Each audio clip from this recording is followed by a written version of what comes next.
बहुत बहुत धन्यवाद। हम आप सभी का सचेतन में सचेतन के विचार के सत्र में स्वागत करते हैं। हमने कहा कि यह जो सुंदरकांड की कथा है, यह धर्म युद्ध की कहानी और सचेतन में हमेशा हम कुछ न कुछ अच्छा सुनते हैं, अच्छा विचार अपने जीवन में लाते हैं। तो यह जो कहानी मैं कह रहा हूँ, वह एक महाबली हनुमान जी की कहानी और हनुमान जी की जो कहानी है उसमें बहुत कुछ सीखने के लिए मिलता है जीवन में। अब हनुमान जी, महाबली हनुमान जी राक्षस राज रावण को श्री राम के प्रभाव का वर्णन किया। कैसे वो वर्णन किया उनकी सभा में, तो चलिए उनको हम सुनते हैं। तो हनुमान जी जो बानरों के प्रमुख थे, सभी जितने भी जो बानर की सेना थे उसके प्रमुख थे, वह सुग्रीव का संदेश लेकर लंका पहुंचे। राक्षस राज रावण के दरबार में उन्होंने शांत भाव से यह अर्थयुक्त बात कही कि राक्षस राज, मैं सुग्रीव का संदेश लेकर तुम्हारे पास आया। वानर राज सुग्रीव तुम्हारे भाई हैं, इसी नाते उन्होंने तुम्हारा कुशल समाचार पूछा है। अब तुम अपने भाई महात्मा सुग्रीव का संदेश सुनो, जो धर्म और अर्थ से परिपूर्ण है और जो इहलोक और परलोक दोनों में लाभदायक है। मतलब इस जीवन में भी और मरने के बाद भी वह जो संदेश है, वह दोनों ही लाभदायक है। तो रावण कहते हैं कि कहो हनुमान, सुग्रीव ने क्या संदेश भेजा है।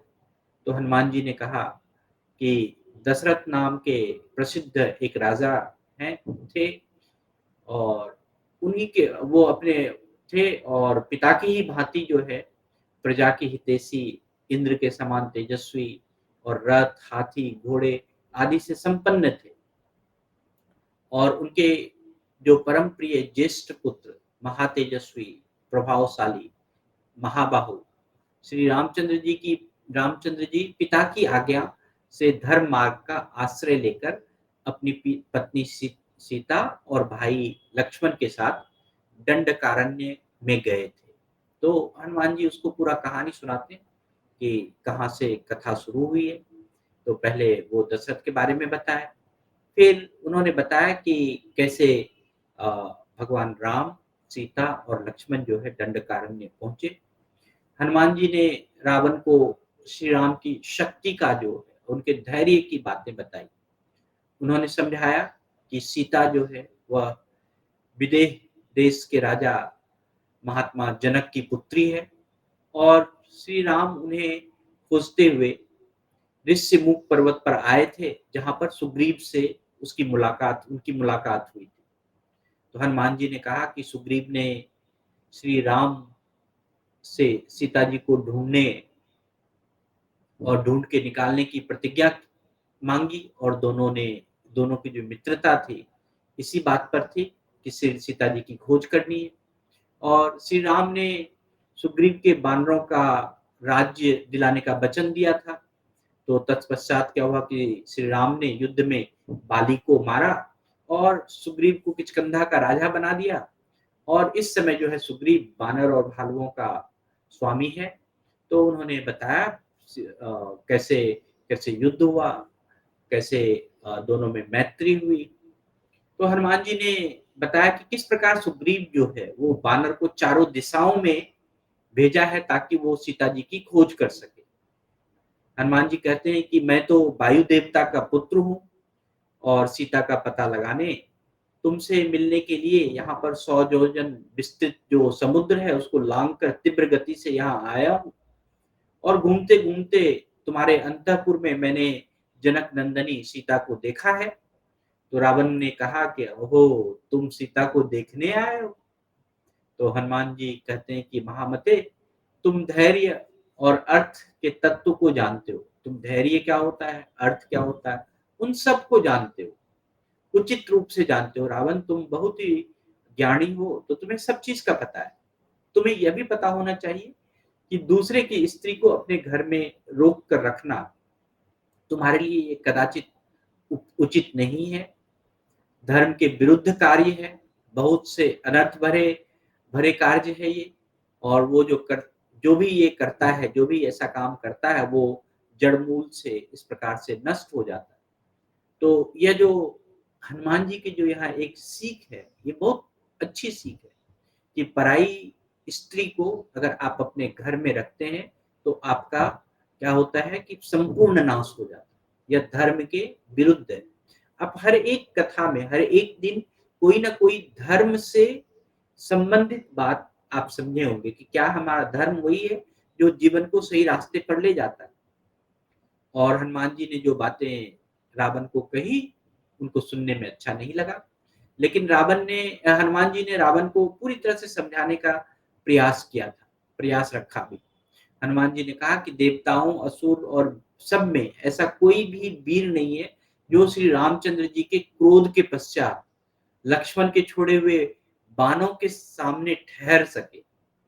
तीनों लोक में ऐसा कोई भी प्राणी नहीं है, जो भगवान राम, श्री राम का अपराध करके सुखी रह सके। अगर किसी ने श्री राम के प्रति कोई अपराध किया, तो वह सुखी नहीं रह सकता है। तो इस प्रकार से उसने कहा कि अब तुम हनुमान जी ने कहा कि श्री राम के पराक्रम का वो पूरी तरह से वर्णन भी किया और रावण को चेतावनी भी दी। तो हनुमान जी ने शांत भाव से रावण को समझाया कि धर्म के विरुद्ध कार्य करने से अनर्थ होता है। राजन, श्री रामचंद्र जी का क्रोध किसी के लिए भी सहन करना असंभव है। उन्होंने सुग्रीव के भाई बाली को एक ही बाण से गिरा दिया था। यदि तुमने सीता जी को वापस नहीं किया, तो श्री राम तुम्हारे लिए विनाशकारी होंगे। तो रावण को गुस्सा आ गया इस बात से। ऐसा ही होता है, जब हम धर्म के विरुद्ध चलते हैं, तो जो भी सच बात होता है, अगर आप उसको सुनेंगे तो गुस्साएंगे। और वही काम क्या होता है, वही चीज रावण के साथ भी हो रहा था। रावण ने कहा कि हनुमान, तुम मुझे धमकी दे रहे हो। हनुमान जी ने उत्तर देते हुए, क्या मैं धमकी नहीं दे रहा हूँ राक्षसराज, मैं तुम्हें सत्य बता रहा हूँ। धर्म के विपरीत कार्य करने से तुम्हें और तुम्हारे राज्य का नाश हो जाओगा, तुम नाश कर लोगे सब चीज का। श्री रामचंद्र जी के क्रोध से कोई नहीं बच सकता है।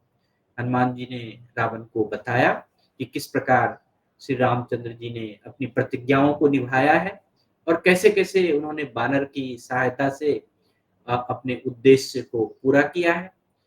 और तुम्हें याद होगा कि बाली जैसा प्रबल योद्धा श्री राम ने उसे अकेले ही पराजित कर दिया था। उनकी शक्ति और उनके बाणों के का सामना करना जो है वो बहुत ही असंभव है। तो रावण ने कहा कि भाई, तुम जो है कि तुम्हारे लिए तुम जो भगवान राम की जो विशेषता का गुणगान कर रहे हो, इतना जो शक्ति बता रहे हो, उनके सब चीज बता रहे हो, केवल उनकी राम की जो शक्ति है, वह उसका उसका जो है कि गुणगान करके मुझे यह धमकी मत दो। तो अब हनुमान जी कहते हैं कि नहीं, अब हनुमान जी ने दूसरा और एक ज्ञान की बात निकाला कि हनुमान जी को सिर्फ शारीरिक शक्ति या बल की शक्ति के बारे में नहीं बताया। अब हनुमान जी कैसे रावण को जो है धर्म निष्ठा की शक्ति, सत्य परायणता की शक्ति, जो अद्वितीय शक्ति है, कि हम एक धर्म से अगर रास्ते पर चलते हैं, तो उसमें कितनी शक्ति आती है। अगर हम सत्य परायण रहते हैं, अगर हम सत्य का मार्ग अपनाते हैं, तो उसमें कैसी शक्ति होती है, वह मार्ग, वह भी रावण को हनुमान जी समझा रहे हैं कि भगवान श्री राम में धर्म परायणता और सत्य परायणता, धर्म निष्ठा और सत्य परायणता की जो शक्ति है, उसके बारे में भी बता रहे हैं। तो आगे मैं सचेतन के विचार में यह भी रखूंगा कि धर्म परायणता, धर्म के मार्ग पे चलने से कैसे शक्ति आ जाती है और सत्य को अपनाने से कैसे आपके अंदर शक्ति आ जाती है, जिससे कि आपका जीवन कैसे और भी कुशल हो सकता है, खुशमय हो सकता है। और आज के लिए मैं इतना ही कहूँगा आप सभी को। आप सभी का बहुत-बहुत धन्यवाद। आप सभी का बहुत-बहुत आभार। तो थैंक यू सो मच। अगर